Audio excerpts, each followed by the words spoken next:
Because I'm going to start at the very beginning here. My name's Christy Burns, and I run a few online ventures.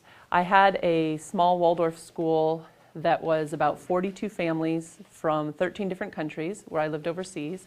And I was telling people that I brought the photo album from my school. If you want to look through it, it'll show you visuals of some of the smaller children, because I just had mostly the preschool, kindergartens, and first and second grade. So some of the things I'm talking about natural materials and things like that, you'll see them in the visual in there if you want to look at them. And when I moved over here, I decided that I was going to put a lot of what I did online, because the most difficult thing for people who wanted to get into Waldorf education is that there aren't Waldorf schools all over the place. So like in Des Moines, we don't have Waldorf schools. And in Ames, we have one little bitty preschool. And in a lot of areas of the States, we don't have Waldorf schools. Overseas, we don't have a lot of them. I think I had the first one in Saudi Arabia, where I lived for a few years. And so the thing that I wanted to do was, for people who are interested in Waldorf education, I wanted to create a place where they could go online and find information about Waldorf. All the way to the beginning and tell me what Waldorf school. I started out with the school, doing the Waldorf school, and now I'm doing it online so that people who don't have access to it can find that information.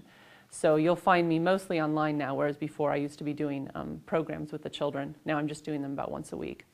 Now Waldorf school, it's hard to put any philosophy. I mean, I think everybody follows some sort of philosophy or some sort of schooling method. And even if you don't, you usually have some way to describe, and people say, well, what are you doing? You say, I'm homeschooling. So you've labeled it and you've said, you're doing something in particular. And it's always hard to describe then, what does that mean? Probably homeschooling means something different for everyone. And it's the same with Waldorf. But one way you can describe Waldorf, and the way that I describe Waldorf, is to say that Waldorf is a system of education that follows the rhythms. And it's very rhythmic education. And what does that mean?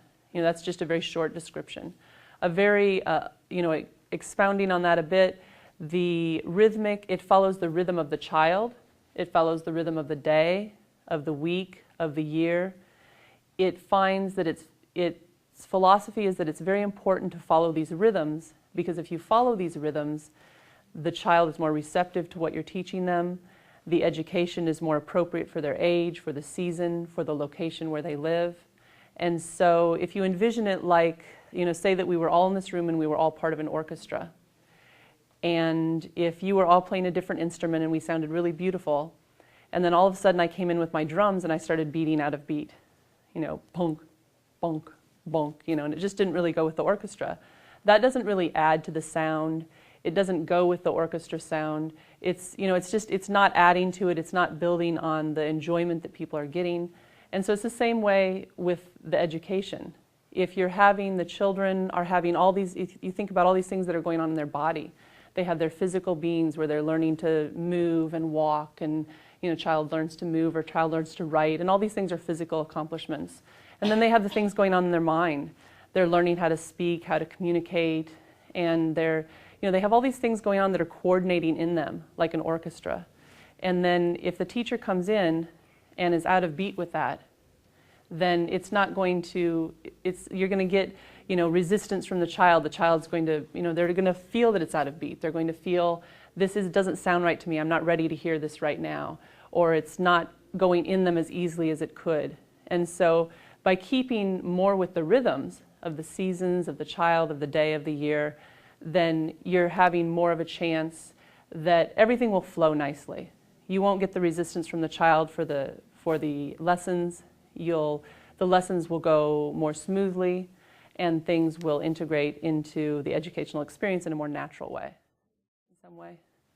And of course that sounds very philosophical, and I think also it brings up some questions. People are like, well, I'm just doing fine by myself. I have enough, I have really good rhythm. And that's actually very true, because Waldorf has a name, and this is Waldorf education. This is, a type of education.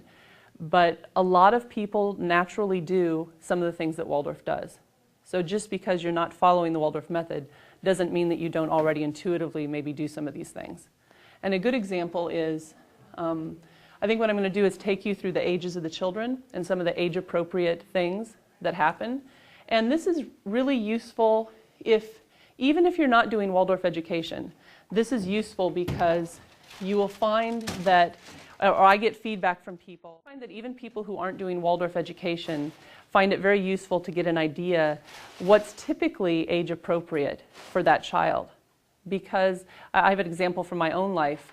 I remember when my children were about 2 years old, I think it was my eldest child, and I was trying to get her to clean her room.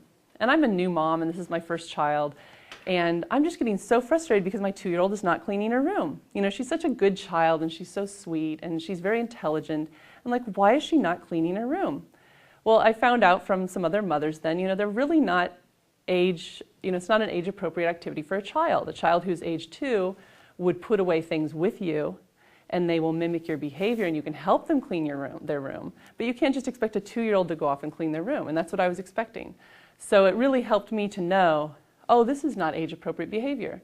So then I was able to not be angry and not be frustrated, and to give her tasks that were more suited to her age. So then I started cleaning her room with her, and it went very well. So the same thing with the Waldorf education. We have some tasks and things that the first graders are ready for, the preschoolers, and all these different ages. So even if you're not following the Waldorf method, this may give you some insight into maybe why your child isn't receptive to what you're teaching them now, or maybe what they might be more receptive to.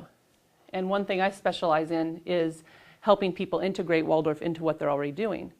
So a lot of the Waldorf schools will insist that if you're going to do Waldorf, you need to do 100% Waldorf. You need to join the whole Waldorf community. You have all the natural toys in your room. You need to do all the things that Waldorf does.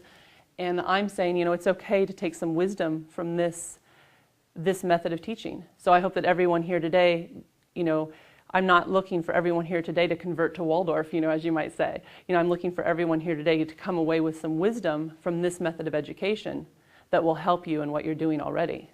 And so if we start with the preschoolers, and what I'm going to do here is take you through the rhythms of the child first, and then I'll take you through the rhythms of the day and the week and the months and how we do that.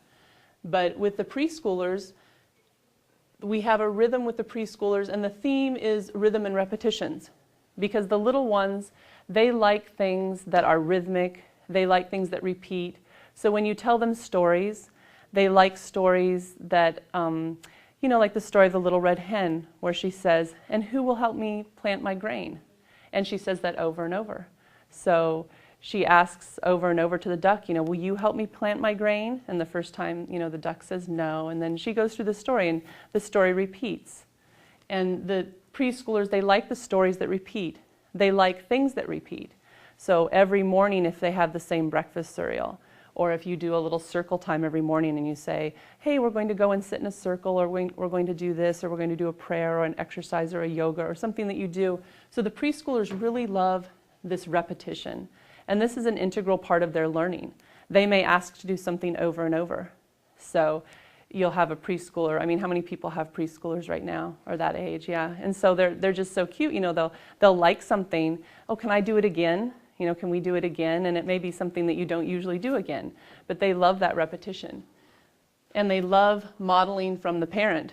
And so a lot of the trend in our society today has been a lot of mother-child groups and playing with your child and gymboree and kinder music and all these things where you're taking your little child and you're putting an activity that you're doing with them.